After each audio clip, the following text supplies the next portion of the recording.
Together, ready, start. Rejoice always, pray continually, give thanks in all circumstances, for this is God's will for you in Jesus Christ. 1 Thessalonians chapter 5, verse 16 to 18. Give thanks in all circumstances. That's the message for you. Go back to your seats. Thank you.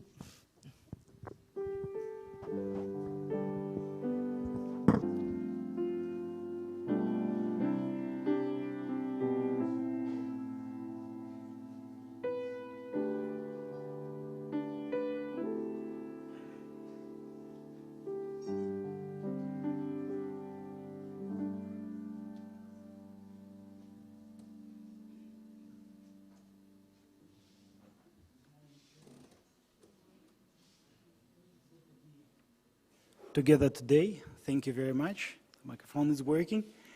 I would like to thank our worship team because I personally enjoy this time of singing and forwarding my thoughts towards the Lord. And there is nothing else like being together and having time when we sing together so we can then talk together and pray together. Today we are talking about unstressed. Surprise, surprise. There is a biblical psychology for managing stress. You know, stress is actually good for us, isn't it?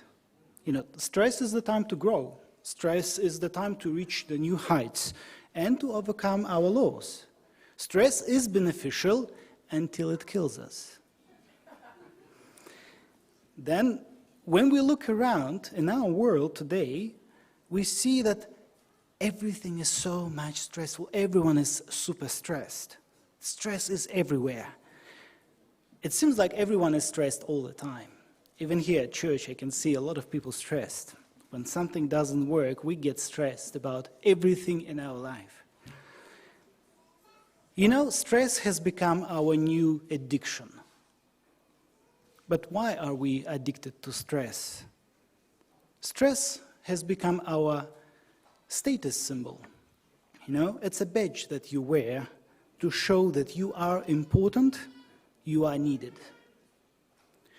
Now, the reason why we are looking at it today is because on your spiritual journey, you cannot bypass managing your stress in your personal life. Let me paraphrase it and say it in a little bit more radical way. Unless we learn how to manage stress in our life, we won't hear the voice of God. This is why we're looking at this subject today. Now, Jesus says in John 14:27, "Peace I leave with you, my peace I give you. I do not give you as the world gives. Don't let your hearts be troubled and do not be afraid." You know, let's be honest. You know, most things we do are simply to prove to ourselves and others that we are alive. You know, we tell ourselves that we are too busy, but this is a lie.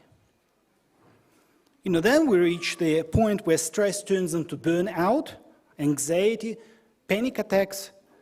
It leads to our suffering. How can we avoid this? How can we break free and find that peace that Jesus is talking about, the truth that will set us free? Well, these are the questions that we are looking at today.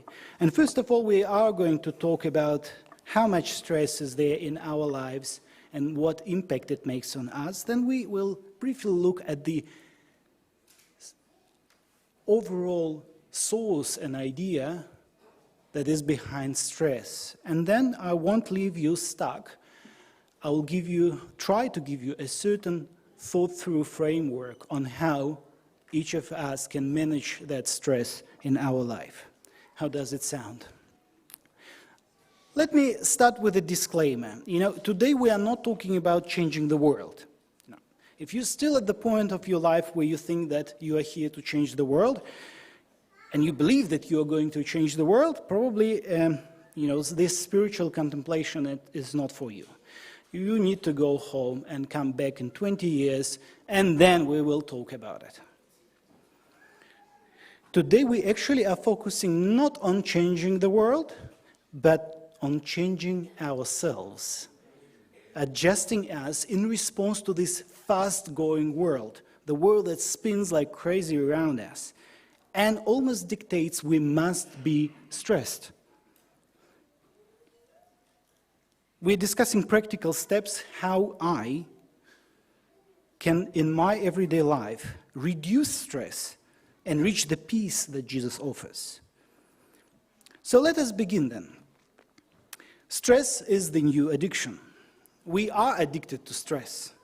And as I said before, I mentioned before, there are two things why we are addicted to stress, why we proudly invite stress into our life. First of all, being busy, it's a badge of honor. Being busy means I'm wanted, I'm needed. It says, look at me, I have enough to do, I'm not a loser. Have you ever heard that, people are like sheep? Apart from Jesus' famous saying in the Gospels. But because everyone else says, I am busy, those who actually not start thinking, and perhaps irrationally, that they must be busy too.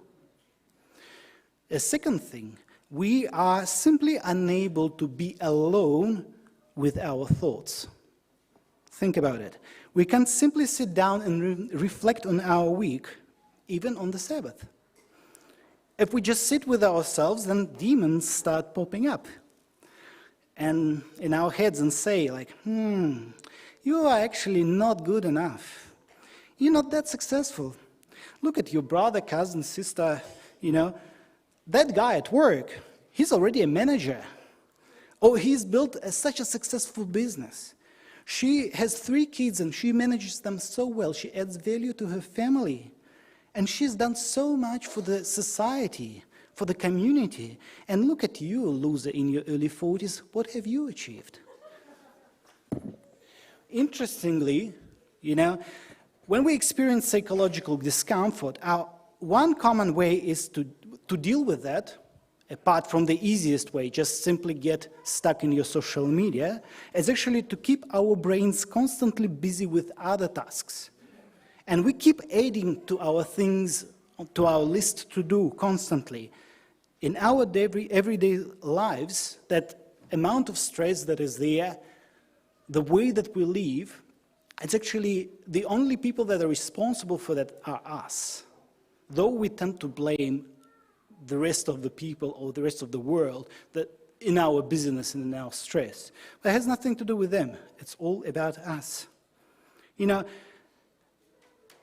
We design our life, we plan our life. We think about those events that are coming within the next week, month, year, whatever. And when we say yes to these commitments, to these parties, to these catching ups with friends, but stress naturally comes in later. We don't think about it in advance. And then, when we are actually extremely stressed in the case of months and years and whatever, we find ourselves asking, why on earth I agreed on participating in that event? That happens everywhere, in the church, within the family, and in the society at large. We are pushed by deadlines. We live by deadlines. I live by deadlines. I constantly get burned out after each Pathfinder camporee. And Angelica keeps saying, you are a fool that you agreed to be there and run it. But I simply think that I'm a superhero. A camporee, no way a camporee can happen and be run successfully without me. I'm sure that you have this type of situations in your life too. The challenge is that we all know stress and burnout are going to come. Yet we always push ourselves to take on more, participate in more events, so on and so on, do that thing, do this thing. Then we are in the middle of it. Something terribly suddenly happens, and it all goes into the curb, out of the plan. For example, I don't know, what terrible can happen in our life? Like a child gets sick, your job is cut, your car gets smashed, I don't know, your tooth breaks, and you sit there in that terrible state of tremendous stress and think, man, this is going to kill me one day. And you're right, it most definitely will. After the pressure eases normally, because it's not all the time, there are ups and downs, and in the good times, we breathe out, we sit down, and just in a few days, we start planning for the future and basically doing exactly the same. We're pumping up our calendars with all these endless events and assignments. These are signs of addiction or addictive behavior. Our business becomes the substance we use to justify how we live. Our workaholic brain tells us, if I don't load up myself, if I don't fill up my calendar, if I don't work for those 100 hours per week, then I will miss on my potential. Promotion, salary increase, I'll let down my family. I'll look bad because I don't do enough at church. My kids will keep missing on opportunities, and so on. But if I keep working, keep myself busy, and keep things rolling, then I will be able to get a nicer house, better goods, better gadgets, better car, go on better vacations, show my better devotion to God and to people around.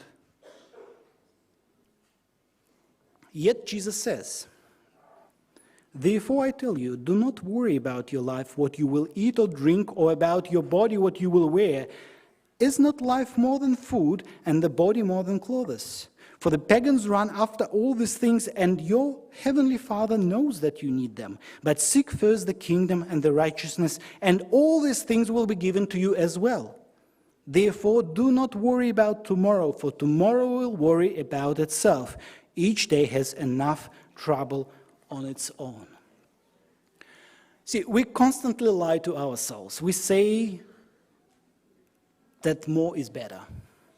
However, the key to making a real difference, and we know that, the key to make a real difference in our relationships, in our marriage, in our family well-being, in our career progression, lies in allowing ourselves space to hear the voice of God, to find that voice from deep within. This is, when this creativity and ingenuity flourishes. That's the moment when you connect with both the spiritual and the physical world around you. This is where you visualize and realize your lives. It's like, if you have ever experienced that, you'd immediately resonate with what I'm saying. It's like touching the unseen, that state of silent prayer from within that Apostle Paul is talking about. When we sign up for parties, activities, club, interest club events with friends, we know that these activities will not help us address the things we worry about in our life. We won't make progress towards our dreams or understand ourselves better. Instead, we actually deplete the energy we had previously accumulated. So where is actually the balance between filling our calendars to reach our potential, and freeing up our calendar to actually discover our true potential? Where is the balance? This might be what Jesus actually means when he talks about this seeking the kingdom and the righteousness. But please don't confuse kingdom and the righteousness with, merely engaging in letterboxing the world, which some call outreach activities, because that's not what outreach means. You and I, everyone, when opportunity arises, we always say, come on, man, push yourself a bit harder. The two things will happen. You push yourself so hard that you get tired and burn out, especially when you're older. And don't take me wrong, I say it with love. Older, it means nothing but that your body cannot just take it at the same pace it used to be. That's what older means. At the same time, by doing this, we often actually miss out on the productivity and the state of mind that Jesus was talking about, that peace. 1 hour in the morning when your calendar is not full, where there is no stress, when you take time to sit down and try to connect, Connect with yourself, connect with your partner, and listen to the sounds around you. What can be more beautiful than that? Spend time along with your brain, one-on-one.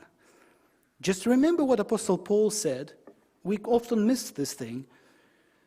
He spoke to Athenians, trying to reach out to them and tell them about that one God. He said, so that they would seek him and perhaps reach out for him and find him, though he's not that far from any of us.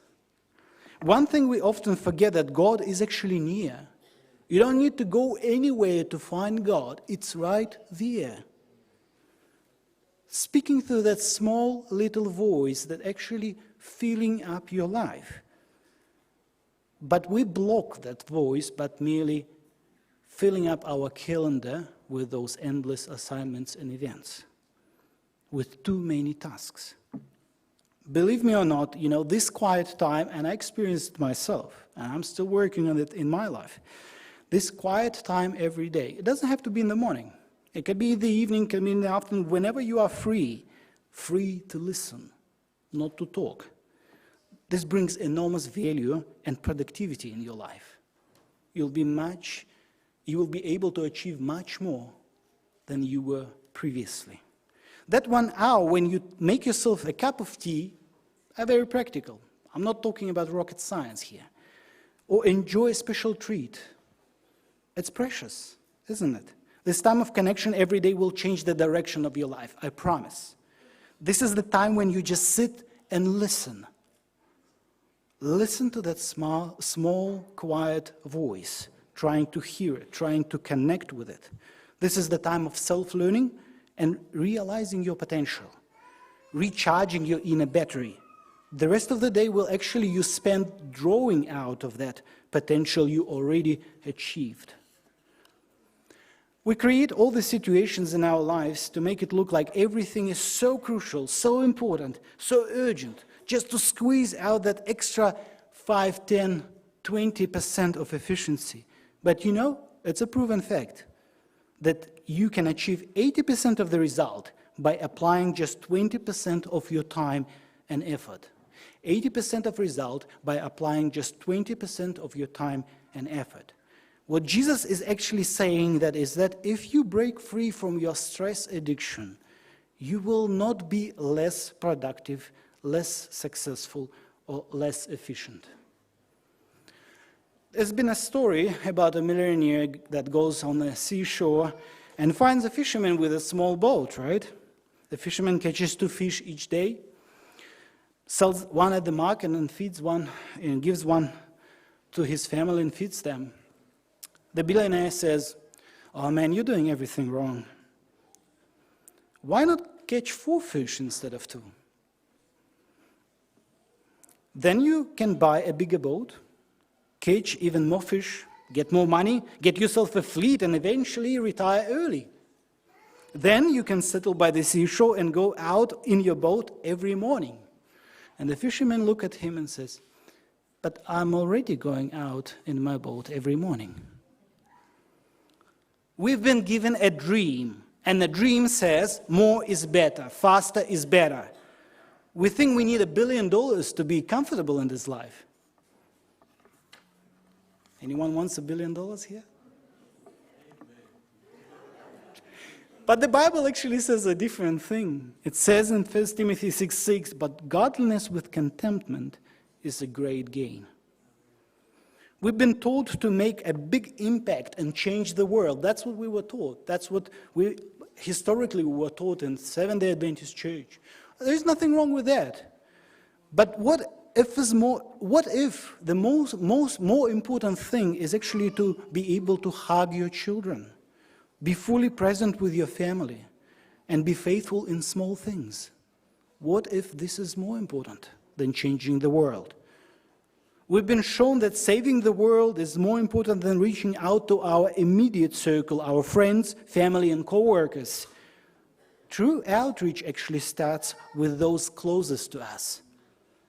Think about it. We succeed at what we set our priorities to.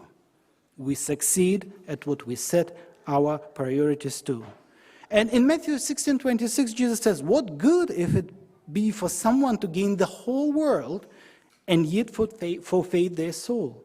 Or what can anyone give in exchange for their soul?" Let's go back to the Pareto principle, also known as the 80-20 rule. It states that for many outcomes, roughly 80% of consequences or result come from 20% of causes or actions, and these actions are called vital few. At your work, I guarantee 80% of value is reached by 20% of your work. And in order to cover other 20% and make it 100% value, you'll need to spend another 80% of your time. So is it wrong to say, I will limit my life, my ambitions, and my business to achieve 80% of impact, not 100, 105, or 120? Give up that 20 that consumes 80% of your time and efforts. Because 80% of what we do is just to prove that we are alive. Think about 100 emails that you have to answer at work. Really, only 20 of them will make the business rolling, will do the difference. The rest is just, excuse my language, fluff. In our day, in our church, in our year, can we be happy with achieving 80% of what we plan? Can we? Why 80% is not good enough? Can we sit down and choose what's really important? What actually makes a difference? And what that non-important stuff we can drop so we can all live happily, fulfilled lives? How can we maximize our well-being in the process of everything we do? This will help us do, things longer, consistently, more effectively. I truly believe in that. But in order to do that, that will require definitely a prayer, sound judgment, and honesty to define what is important and what makes a difference and what really makes an impact and what is only surrounding noise in what we do here at church. Now, let's talk about origin of stress for a moment. Hopefully it's more or less seen for you from a distance, but I'll explain what it is on the screen. So the sources of stress in our life can be summed up as the ton of stress, T-O-N-N. Trauma, obsession, nuisance, and noise. Well, let's talk about trauma. Trauma is here. Trauma can often grow out of nuisances, and it's external. Trauma is an external thing that happens to you and brings enormous amount of stress in your life. That's why it's macro. It's huge. It's big. Comes from outside, external, and it's macro. This is trauma. Believe me or not, that can break you for a moment, but only for a short moment. 91% of people living on Earth statistically will face at least one, but often several PTSD-inducing traumatic events in their life, like the loss of a loved one, a major accident, losing their job unexpectedly, or being in a war zone. Statistically, 93% of people traumatized will recover in about 3 months. It's a very short period of breaking up. Trauma, though, generates huge amount of stress, but it is not what breaks us. Now, let's talk about something that comes from within, obsession. What really breaks us is actually the long-term effect of trauma and obsession, depending on our personal tolerance level. Because our personal tolerance level, how much we can handle of that stress, it's different. Obsession is made of these micro issues, and mostly things that you keep telling yourself and which are not truth. Like, for example, if you keep telling yourself, oh, I have a big belly, so no one will ever love me, and you do it every time you look at yourself into the mirror, every day, that's going to become an obsession, I tell you. And that obsession in a form of trauma creates huge amount of stress. All because of that negative self-talk that you talk yourself through. Now, however, these scenarios like trauma and obsession are kind of extreme. Most of our stress comes not from trauma and obsession. They come like little stresses, the micro stresses like nuisances and noise. These won't break you like trauma, but there are so many of them. And that's the problem. Over time, that will most definitely lead to burnout. Well, if you count how many stresses you trigger in your life, like from the very morning you wake up, starting with a loud alarm, then you open your social media straight away and you see that nasty comment that's been left there by someone, or you see the person that puts you off, or you see that, you read the news that Trump did something or he didn't do something. That makes you stressed, that makes you upset. You experience negative emotions. Just in the first 10 minutes you are awake, you receive at least 10 to 20 stresses. And that sets the pace for the entire day. Then it gets increased. You're late to work, someone shows you a middle finger at the intersection, things happen. I'm not going to tell you about your nuisances. You know them. In a short time, you can get from 20 to 50 stresses in your day. The trick is how beneficial these stresses for your life. If you take an honest look at these stresses and say, hold on, I'm going to make an inventory. I'm going to write it down, make an inventory on what actually causes me stress, what caused me stress last week. I'm telling you, you can cross them off the list. You can get rid of these stresses in your life. Don't say it's impossible. We can manage our life. If we attentively and deliberately look at these nuisances in our life, we will find a lot of them that we can limit. Now, for example, you can, and don't get upset with me, you can stop talking to that annoying friend by simply texting them and saying, I'm sorry, I don't want to be a friend anymore. Can you do that? Or, by just winding down the conversations with them. Limit the amount of junk food we eat. Reduce the unreasonable restrictions and obligations that we put on ourselves. There are millions of little things that are very unnecessary in our life. Just be honest with yourself, Do you really want to live your life out of obligation? Now, I want to give you a story example. And, that applies to everyone who's here today. I guarantee every one of us has that one person that constantly calls us. Hey, let's go out for coffee. And the coffee is annoying like hell, right? And you're like, yeah, but, I know this person for 20 years and they're really lovely. But then they're really struggling with their ego. Most of the conversations is about them trying to prove that they are good enough. Well, imagine one day, during one of these coffee meetings, you have a conversation and say, I think we should not meet again.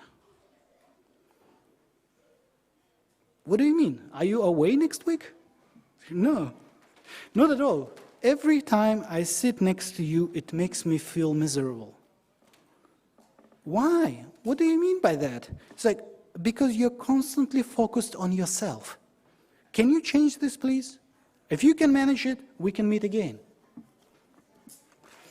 Then if you meet again, you can continue the conversation and say look, I love you very much and I think we should be friends, but not to the point where we meet every Sunday. It doesn't make any sense for me to volunteer part of my Sunday to suffer. You really can, convey things like that in a very lovely manner, Christ-like manner, Look, I realize that you're in that stage of your life, but it's not my responsibility to take you out of it. This is not what friends are for. No, my responsibility as a friend is to be there when you ask me for specific help that I can provide. But sitting there for 4 hours listening to something I'm not able to change doesn't make any sense. Is it fair? Some of us get stuck with this kind of relationships, dysfunctional and even toxic relationships, and the reason we keep doing it is just out of our obligation. You've been friends for years, and he or she is not that bad, and so on, but just say the truth. Can you make choices that put your well-being and mental health first? Noise. Noise is what's happening inside of your head. These are little stresses, internal little stresses, that don't really happen in the real world. That's what you tell yourself, not necessarily this is truth. It mostly happens when you're alone with yourself, like when you're driving and not listening to any music or not watching any YouTube videos while you're driving. Or when you try to go to sleep, there's conversations with your brain like, I really messed up in that meeting. Or, that conversation didn't go well. These things are micro stresses that come from within you. And often this is why we actually put ourselves under commitment pressure, because we just want to quench that constant noise. We don't want to deal with these things in our brain, with these thoughts in our brain. You look into the mirror and say, my hair is turning gray.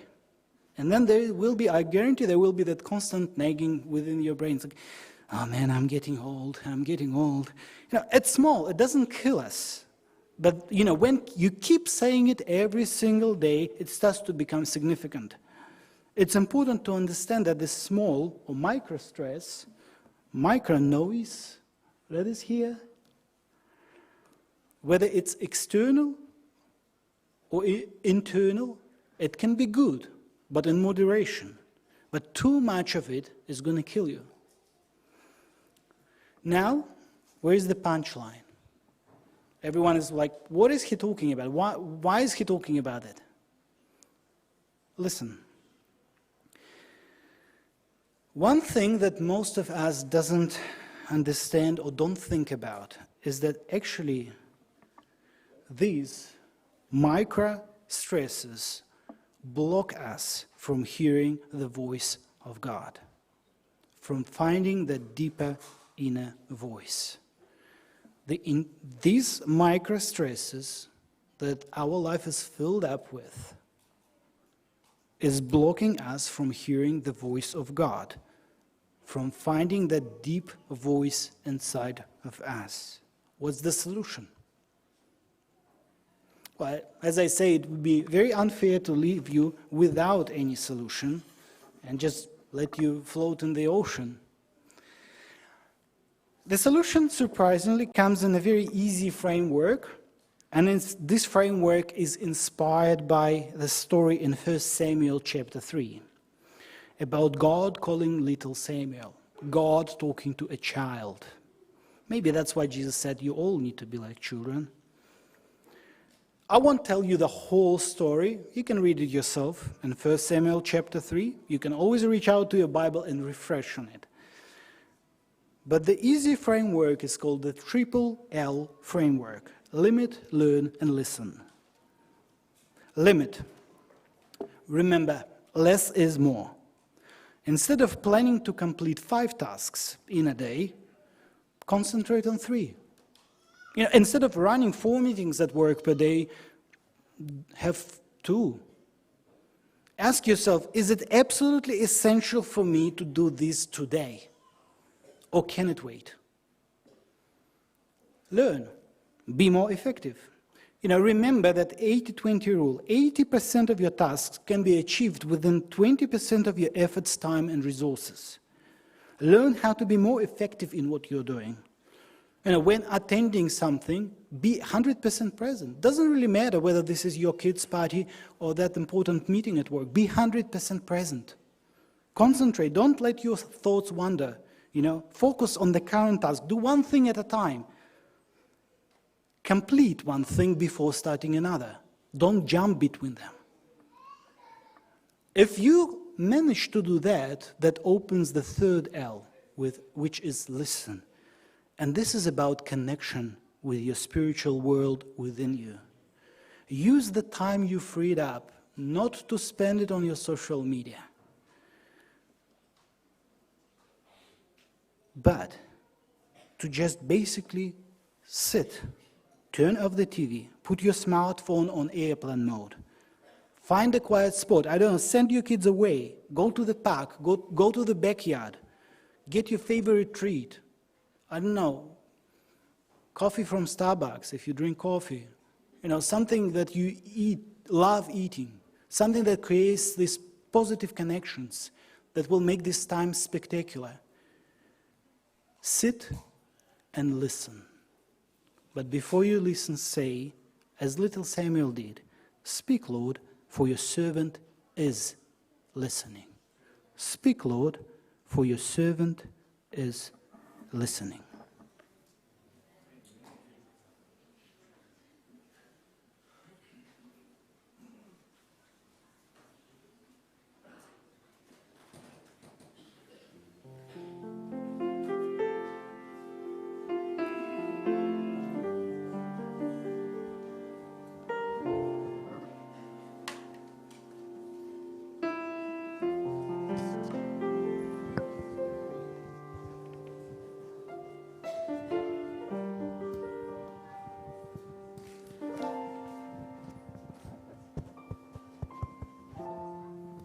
It's all right for our closing song.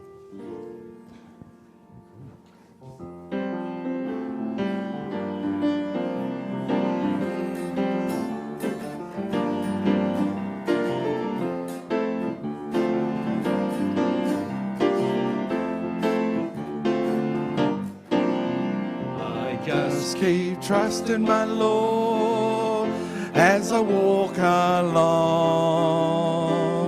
I just keep trusting my Lord, and He gives a song. Though the storm clouds darken the sky, all the heavenly tread, I just keep trusting my Lord, He will never fail. I just keep trusting my Lord as I walk along.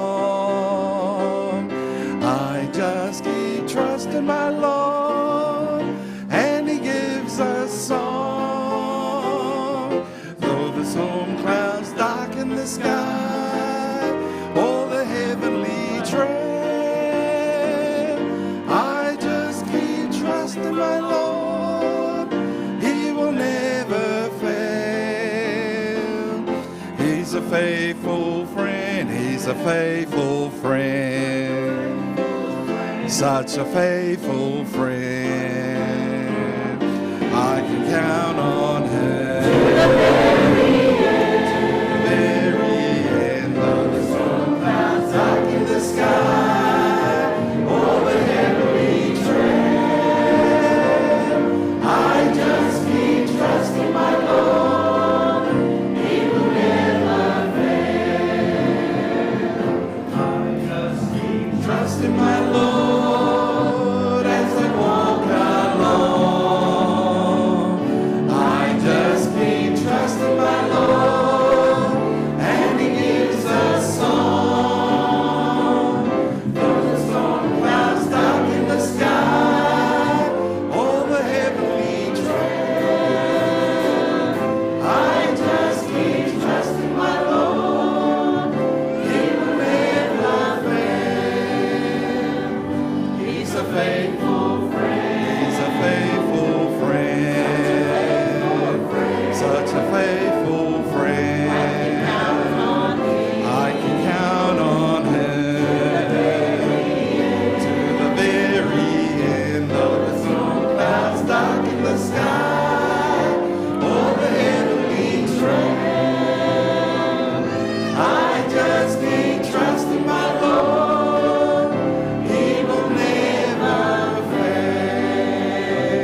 Let's have a word of prayer. Lord, thank you very much for creating this space for us where we can hear, where we can sit and listen. Now we need to go and find the time to sit and listen to you, not to the strange dude that is talking from the pulpit.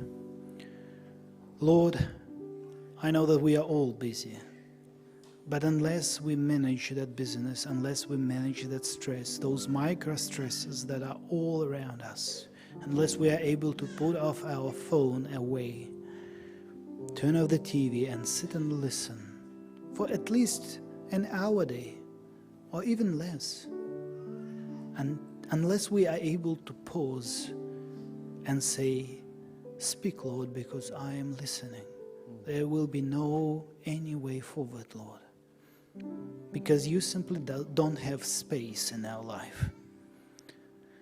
I pray that, Lord, you bless us and be with us and keep reaching out to us. But let us, Lord, learn that if you are not able to reach to us in the normal settings, we will have to go through trauma and obsession when we will break. And then we will go to you, because it's inevitable. When we are in trauma, we go to you because there is nowhere else to run to, Lord. I pray that you lead us to the point where we can just listen to you before we get into those circumstances. But whatever your will about us is, lead us through so your purpose is achieved in us and through us. And we pray about it in Jesus' name. Amen. Amen. Please be seated. Before we finish, I'll invite two young leaders, two of them, our youth leader and our assistant of youth leader, to make a very important announcement about the next week. Happy Sabbath, church. It's so nice to see the church full. We figured that we would announce this at the end, because normally in the morning, the seats aren't very full. So now we have everyone's attention, and we would like to make a special invitation to everyone to join us next Sabbath for Common Ground. It is the fourth edition, the fourth Common Ground that we have prepared for our young people, for the church. And yeah, we wanted to invite you. For those of you who have never attended Common Ground, it's our youth program, and our first program ever done was about self-care, my relationship through Jesus through self-care. And our second one was my relationship with Jesus through nature. And James is going to explain a little bit about what we did last month. So last month our theme was my relationship with Jesus through outreach. And so basically there were about 4 or 5 groups of us who went out into the community just to share verses of encouragement and pray for people. And through that program, we realized the need of Jesus in our community, how people are searching for him, and that we have this responsibility to share that message with people as well. And the personal impact that it had on me was that in serving, I'm able to understand how Jesus sees people from his perspective. And it brings us closer to Jesus through serving others. And yeah, that was it. Thank you, James. So yes, it was a tremendous blessing to get everyone together. We had, young people, older people, and to our programs, we've been having people show up that don't normally come to our church, which is awesome, because they're finding a community that they can fit into as well. So we do invite and encourage you guys to come and join us. Our next Common Ground, which is next Saturday, will be at 4:30 just in the hall. And we've prepared a special program to discuss my relationship with Jesus through others. So there will be a lot of interaction between everybody, getting to know each other. And straight after, we've got a social prepared as well. It's a board game night and pizza night.